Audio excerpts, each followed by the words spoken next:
मारुतीचा trusted brand शोधताय, automatic शोधताय आणि महत्वाचं zero maintenance गाडी, तर आज तुमच्यासाठी आणली वॅगनार. 2016 ची गाडी असणार आहे, फर्स्ट ओनर आहे. महत्वाची ही गाडी MS14 पासिंग, पिंपरी पासिंग असणार आहे. गाडीची रनिंग आहे फक्त 70,000 किलोमीटर आणि गाडी असणार आहे ऑटोमॅटिक मध्ये. आणि गाडीची प्राइस आहे फक्त 3,41,000 रुपये. ही गाडी तुम्हाला 2016 ची फर्स्ट ओनर VX5 मॉडेल आहे. याच्यामध्ये तुम्हाला खाली फोगलाईट दिलेले आहेत. गाडीचे टायर तुम्ही बघू शकता, तुम्हाला 80 to 90% ऑलमोस्ट नवीन टायर आहेत. गाडीचं इंटिरियर जर म्हणला तुम्ही तर बेज आणि कॉफी कलर मध्ये सीट कव्हर असतील.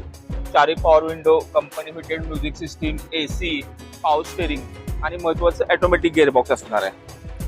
मागचा स्पेस पण तुम्ही बघू शकता वॅगनरचा, एकदम स्पेसियस गाडी असणार आहे. 2016 ची ऑटोमॅटिक गाडी असणार आहे. ॲव्हरेज चांगलं, सगळ्यात झिरो मेंटेनन्स आणि फॅमिलीमध्ये कुणी यूज करू शकेल कारण ऑटोमॅटिक गाडी आहे. तर 3,41,000 मध्ये तुम्हाला आपण वॅगनार देणार आहे. 2016 ची फर्स्ट ओनर असणार आहे. ही गाडी बघायची असेल तर तुम्हाला यायचे कुठे, बजेट कार विमाननगर मध्ये. असेच जर माझे व्हिडिओ तुम्हाला आवडत असतील तर फॉलो नक्की करा आणि युट्यूबला सबस्क्राईब नक्की करा.